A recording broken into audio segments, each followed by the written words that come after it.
Hey, good morning, JCT. Today is Around the Table, and this is one of my favorite spiritual practices that we do at the church. And the way, or the reason why I frame it as a spiritual practice is because it genuinely is a spiritual practice.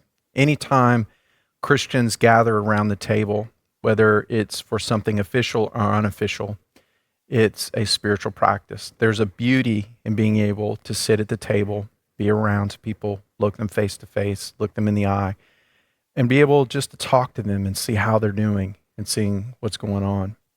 There are tons of statistics about how in the last 20 years, people have socially degraded to the point where they don't have a really close friend. They don't know if they had an emergency situation. They don't know who they would actually call.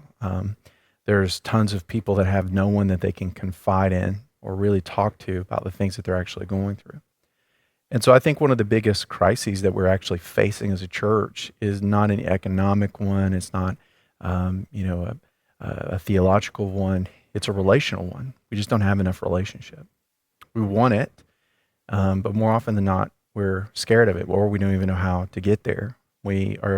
Have also been taught culturally to make sure that we stack up this really beautiful wall around us so that people have or see the appearance of us having it all together, but by all means make sure that they don't get behind it.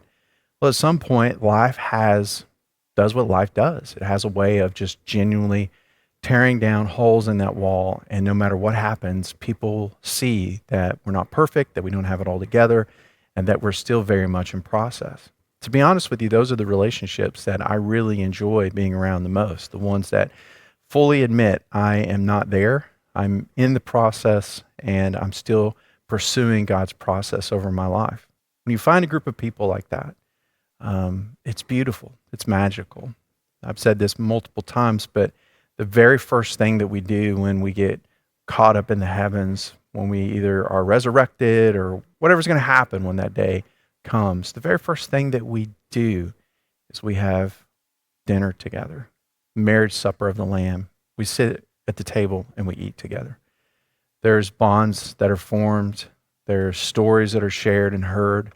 There's prayer requests given. There's prayers given. All kinds of things that happen whenever we're able to sit across the table and just really enjoy each other. I know it's hot outside.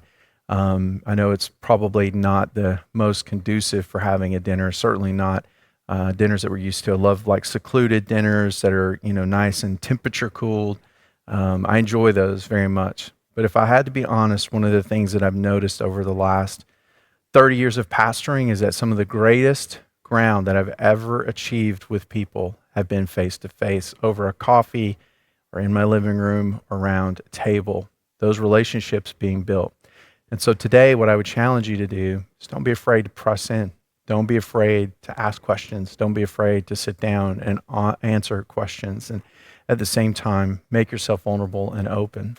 I know it's very difficult and I know it's very hard, but here's what I would say to you. If you haven't developed any friendships, and if you find yourself in that first category of, I don't know who I would call if I was in trouble, today is a good day to start rectifying that. Today's a good day to start pressing into that. Today's a good day to go, hey, if it's not JCT, I need to find a tribe. I need to find a group of people that I can run with, a group of people that I can really be known and also know others as well, that I can share burdens and also carry burdens.